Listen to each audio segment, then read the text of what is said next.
berjumpa kembali dengan Bu Erna, dan nanti juga kita akan ditemani oleh Bu Lia dan juga Pak Markus.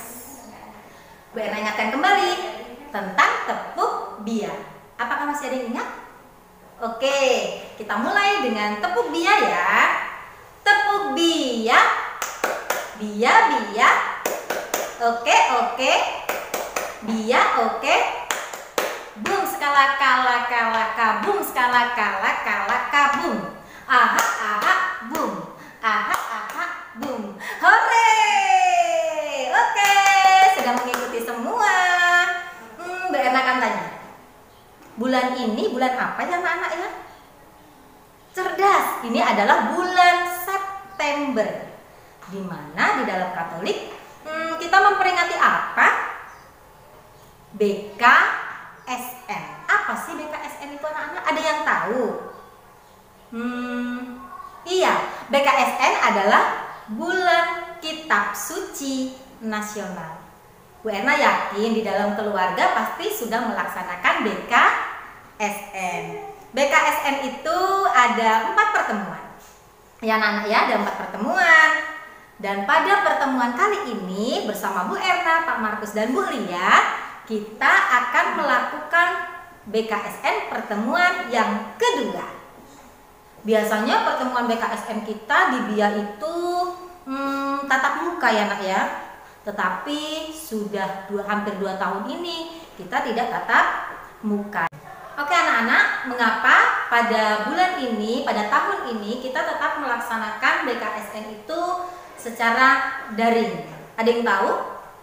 Iya, karena saat ini kita masih mengalami yang namanya pandemi COVID-19, di mana pandemi tersebut sangat mempengaruhi seluruh masyarakat, baik itu pendidik, baik itu pekerja bagian-bagian yang lain, semuanya mengalami. Bahkan beberapa negara juga mengalami COVID-19, mengalami semua pandemi ini. Sehingga semua keinginan anak-anak yang suka bermain di luar, yang ingin ke gereja, yang ingin ke sekolah, semua permainan yang anak-anak inginkan saat ini sungguh dibatasi.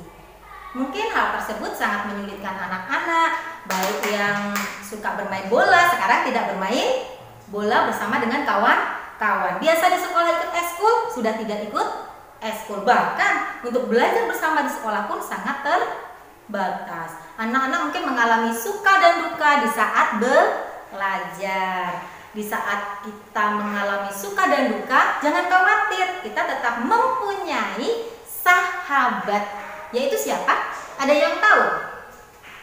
Iya, sahabat kita adalah Yesus. Yesus adalah sahabat kita dalam suka maupun duka.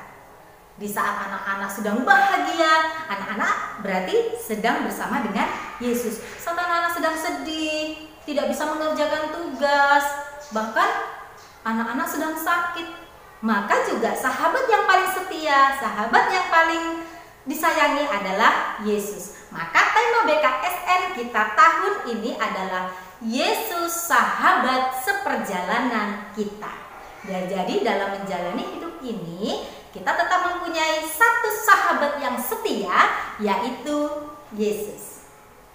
Kita akan membahas nanti di BKSN pertemuan yang kedua bersama Bu Erna, Pak Markus, dan Bu Lia. Banyak hal-hal yang menarik yang anak-anak bisa ikuti, yang anak-anak bisa jadikan pedoman. Oke, di pertemuan kedua ini temanya apa ya? Apakah ada yang sudah ikut di pertemuan kedua? Oke, di pertemuan kedua ini temanya adalah Yesus sahabat bagi mereka yang kehilangan. Yesus sahabat bagi mereka yang kehilangan. Itu tema kita yang kedua. Sebelum memasuki pertemuan yang kedua dalam BKSN tahun 2021, anak-anak harus bahagia. Maka kita awali dengan lagu pembukaan, yaitu Hari Ini Kurasa Bahagia. Ya, kita nyanyi bersama, silakan berdiri.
memisahkan kita.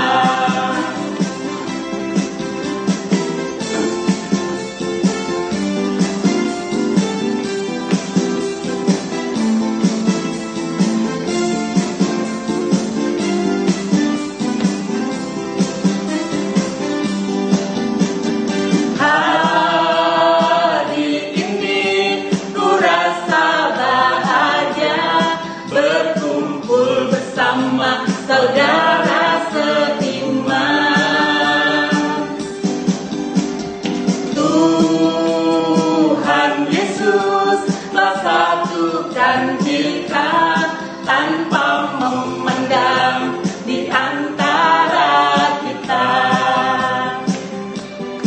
Bergandengan tangan dalam kasih, dalam satu hati, berjalan dalam terang kasih Tuhan.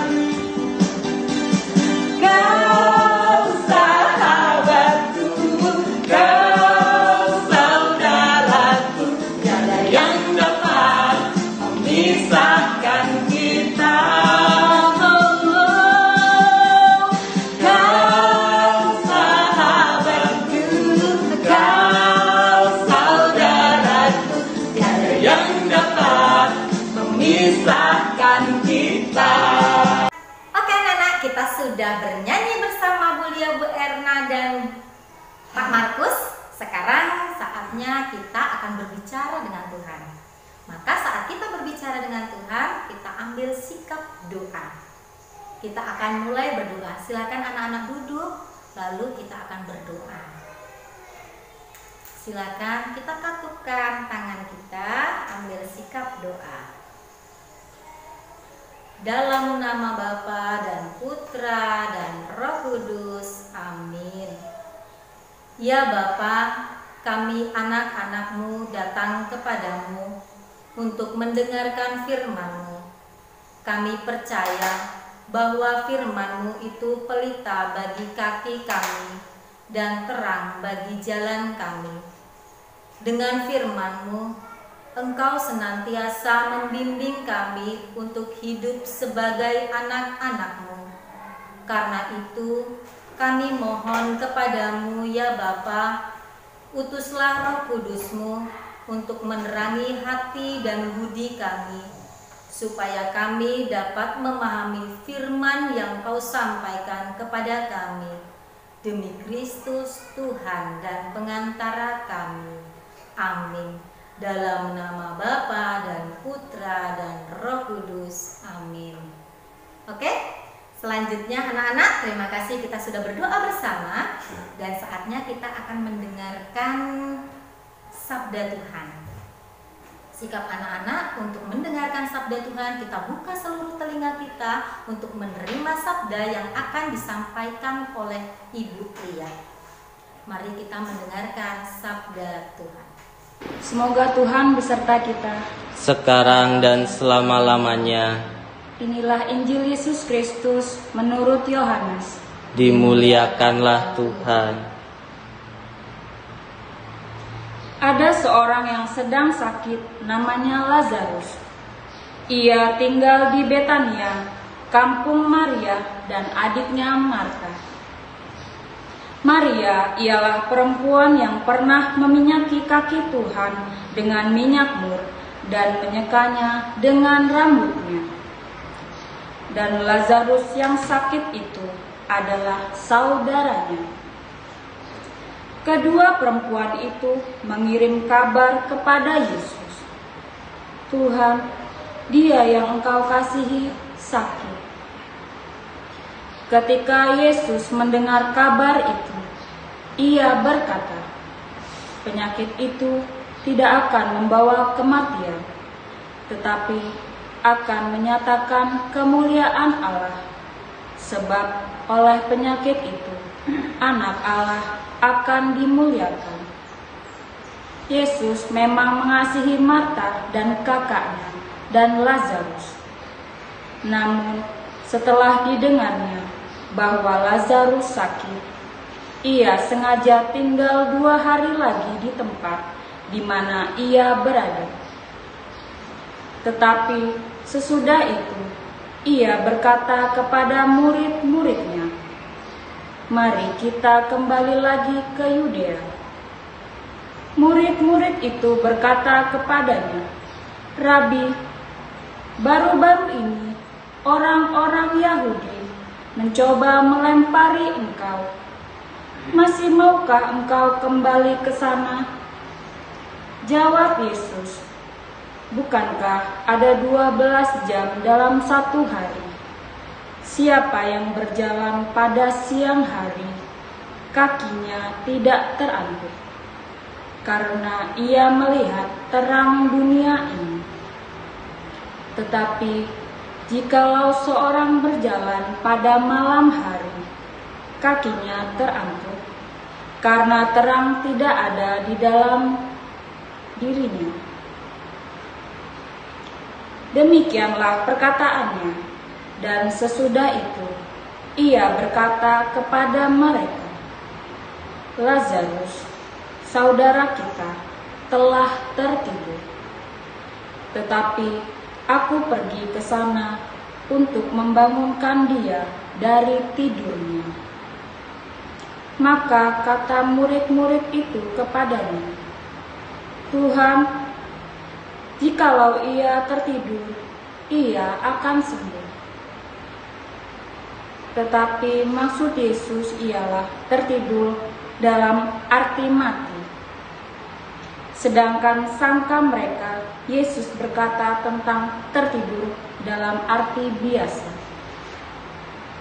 Karena itu Yesus berkata dengan terus terang, "Lazarus sudah mati. Tetapi syukurlah aku tidak hadir pada waktu itu, sebab demikian lebih baik bagimu, supaya kamu dapat belajar percaya. Marilah kita pergi sekarang kepadanya." Lalu Thomas yang disebut Didimus berkata kepada teman-temannya, yaitu murid-murid yang lain, "Marilah kita pergi juga untuk mati bersama-sama dengan dia."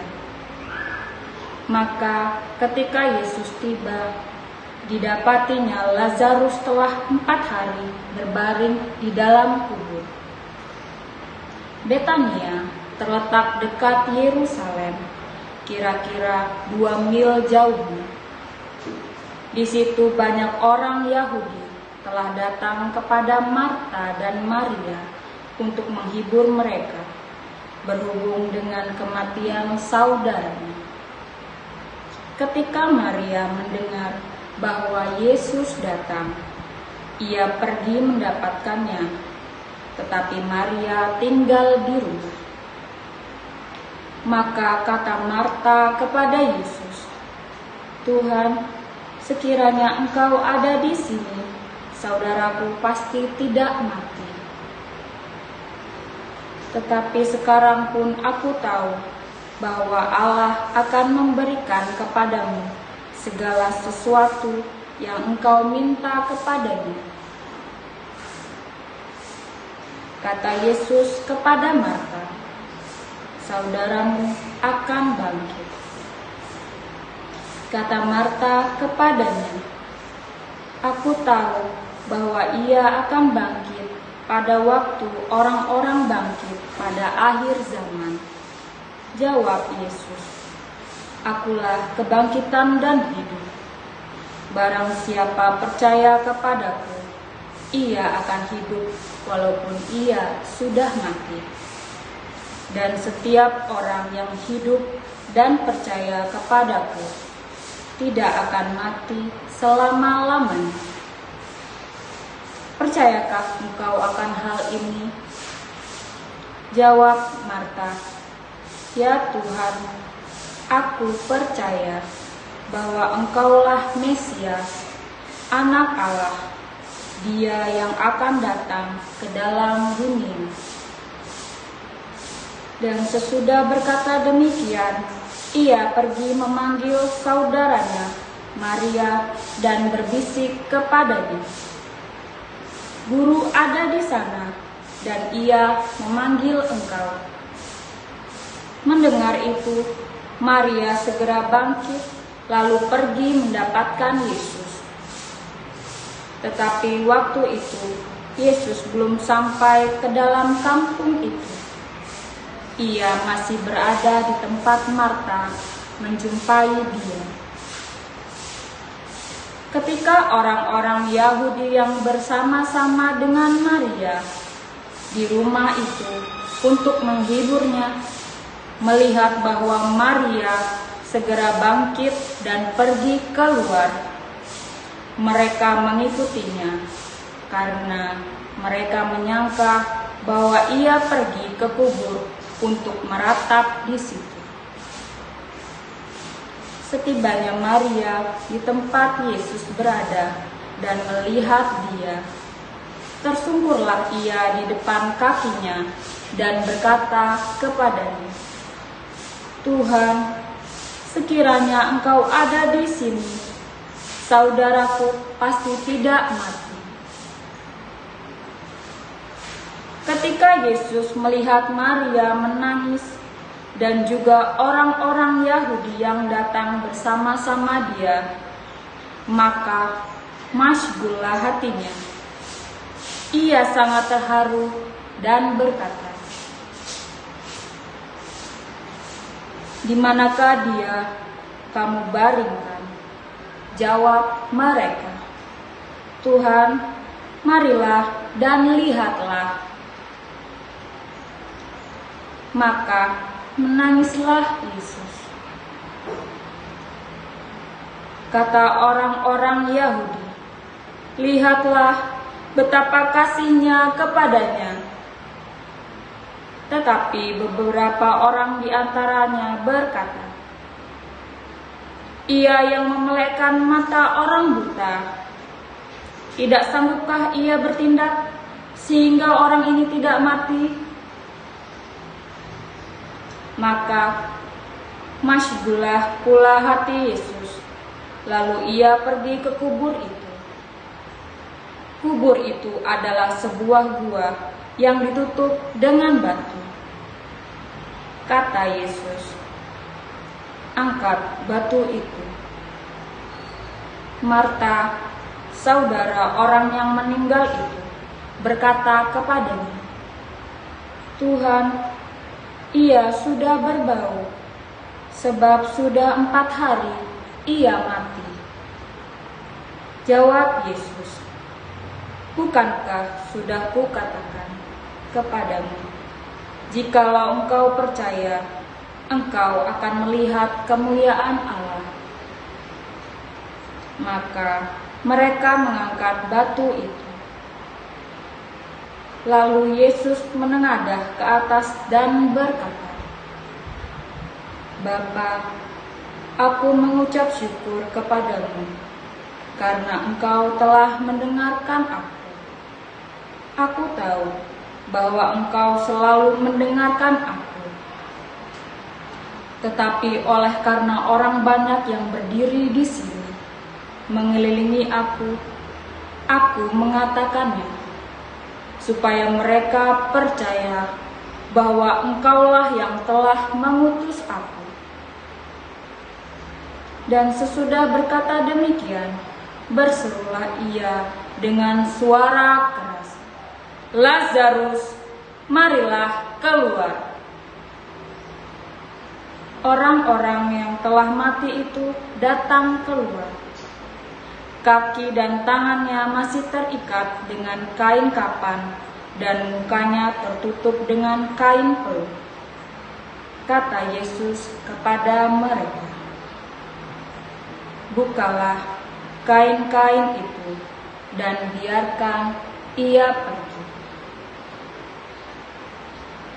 Banyak di antara orang-orang Yahudi yang datang melawat Maria dan menyaksikan sendiri apa yang telah dibuat Yesus, percaya kepadanya. Demikianlah Injil Tuhan. Halo anak-anak, pada kesempatan hari ini kita kembali bertemu dalam Bina Iman Anak. yaitu untuk pendalaman BKSN seperti yang telah dijelaskan Bu Erna. Tema kita hari ini adalah Yesus, sahabat bagi mereka yang kehilangan. Nah, anak-anak masih ingat dengan bacaan yang tadi dibacakan oleh Bu Lia? Ayo, bacaannya tentang apa? Iya, bacaannya tentang Lazarus dibangkitkan. Coba lihat gambar. Ada gambar siapa aja di sebelah? Ada gambar Lazarus dibangkitkan. Terus gambar siapa lagi? Iya, saudara-saudara Lazarus yaitu Maria dan Marta. Lalu yang menghadap ke sana itu adalah gambar Yesus pinter.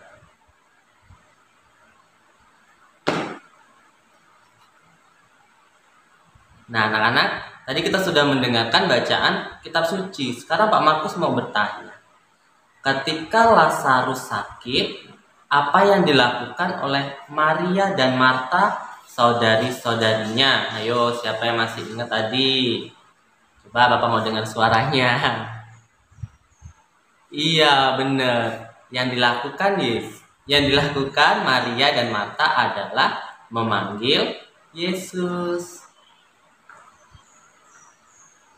Nah, Maria dan Marta mengirimkan kabar kepada Yesus yang memberitahukan bahwa saudara mereka Lazarus sedang sakit. Mengapa Maria dan Marta mengirimkan kabar kepada Yesus? Tentu saja karena Maria dan Marta percaya bahwa Yesus begitu mengasihi mereka. Maria dan Marta percaya bahwa Yesus akan datang untuk menyembuhkan Lazarus. Nah, kita pun bisa menjadi seperti Maria dan Marta. Kita percaya bahwa apa yang kita inginkan akan diberikan oleh Yesus, terutama ketika kita sakit. Seperti Maria dan Marta meminta kesembuhan untuk saudaranya, kita pun bisa meminta kesembuhan kepada Yesus untuk kita yang sakit ataupun untuk saudara-saudara kita yang sakit. Mungkin orang tua kita, adik, kakak, paman, atau bibi. Nah, pertanyaan yang kedua. Ketika Yesus datang, Lazarus sudah meninggal dan dikubur. Apa yang dilakukan Yesus terhadap Lazarus? Ayo, siapa yang tahu? Iya, benar. Jawabannya adalah Yesus membangkitkan Lazarus. Ketika Yesus datang ke tempat Maria, Marta, dan Lazarus, ternyata Lazarusnya sudah meninggal. Nah, karena itu Yesus datang untuk membangkitkan Lazarus. Tetapi sebelum Yesus membangkitkan Lazarus, Yesus meminta suatu kepercayaan kepada saudara-saudaranya. Tadi siapa yang bertanya jawab dengan Yesus? Iya, dialah Marta. Marta berkata bahwa saudaranya itu sudah membusuk karena sudah beberapa hari di dalam kubur. Tetapi Yesus mengatakan, apakah engkau percaya akan kemuliaan Allah? Nah, karena Marta mengatakan percaya, karena itu Yesus membangkitkan Lazarus. Nah, sebelum membangkitkan Lazarus, ada interaksi ya tadi antara Yesus dan Marta. Yesus menanyakan, apakah Marta percaya akan kemuliaan Allah? Marta pun percaya, kemudian terjadilah kemuliaan Allah. Tujuan Yesus membangkitkan Lazarus bukan lain adalah untuk menunjukkan bahwa Allah sungguh-sungguh mulia di hadapan manusia.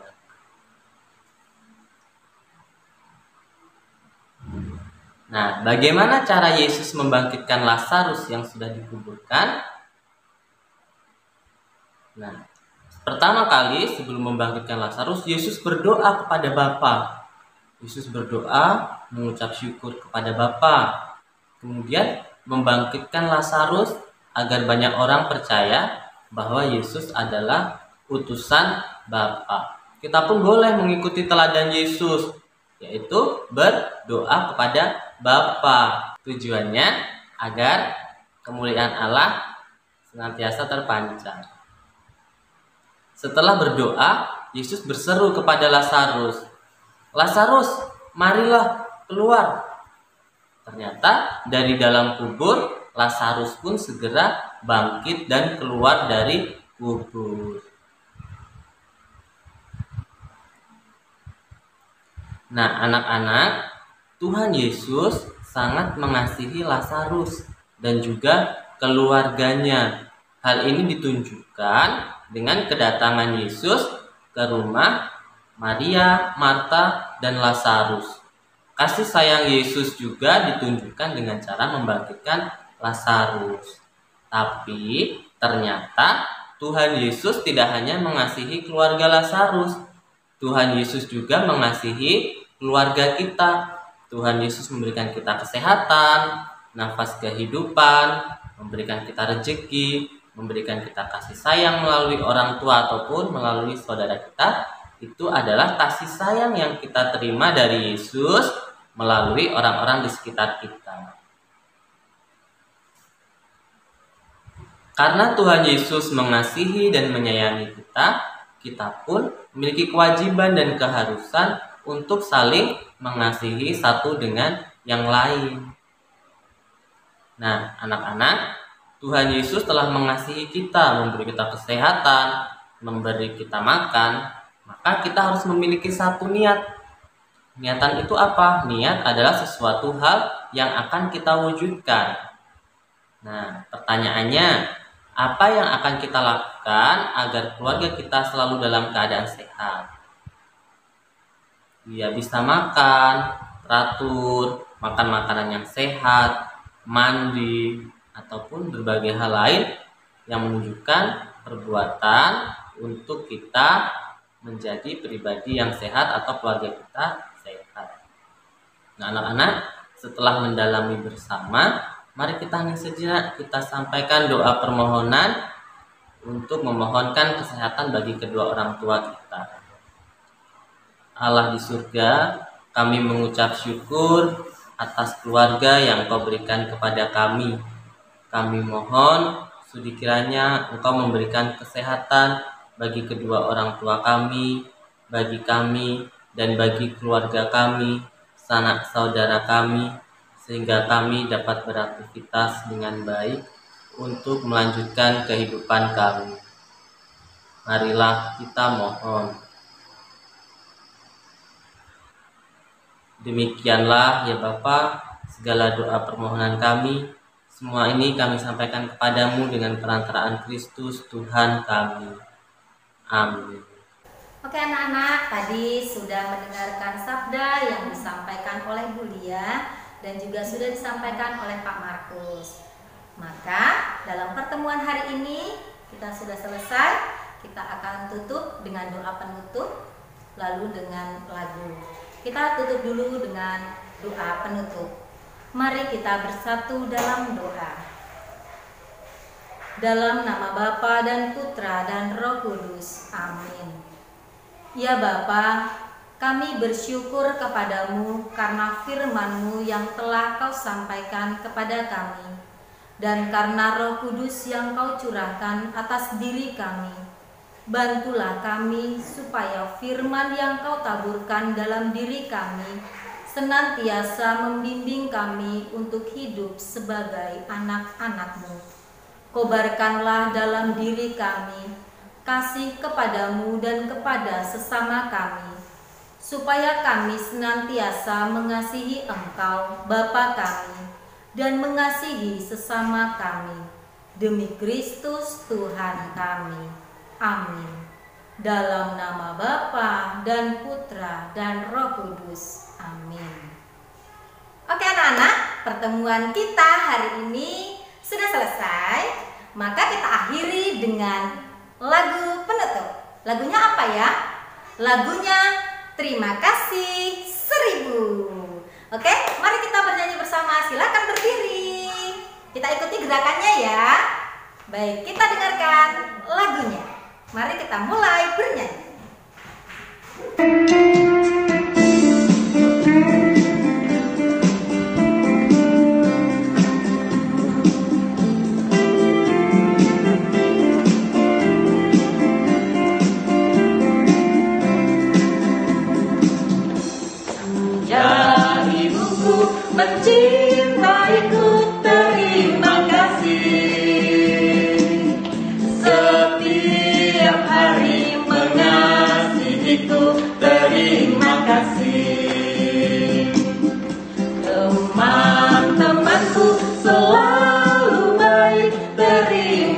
kasih. Kami gembira selalu bersama. Terima kasih. Terima kasih seribu. Terima kasih seribu. Pada Tuhan Allahku. Pada Tuhan Allahku. Aku bahagia karena dicinta. Terima kasih. Terima kasih seribu. Terima kasih seribu.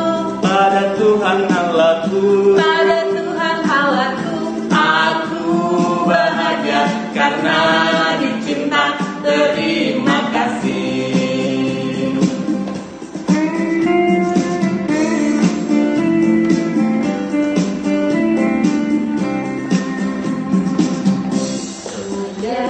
Ibuku mencintaiku, terima kasih.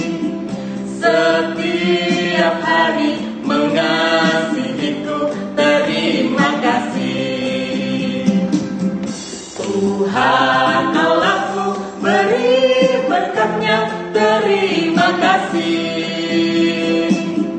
Alam yang indah diberikannya, terima kasih. Terima kasih seribu. Terima kasih seribu. Pada Tuhan Allahku. Pada Tuhan Allahku. Aku bahagia karena dicinta. Terima kasih. Terima kasih kepada anak-anak dan juga para orang tua yang telah mendampingi putra-putrinya dalam mengikuti pertemuan BKSN yang kedua. Mohon maaf jika ada salah kata dari kami bertiga. Terima kasih dan sampai jumpa. Bye-bye.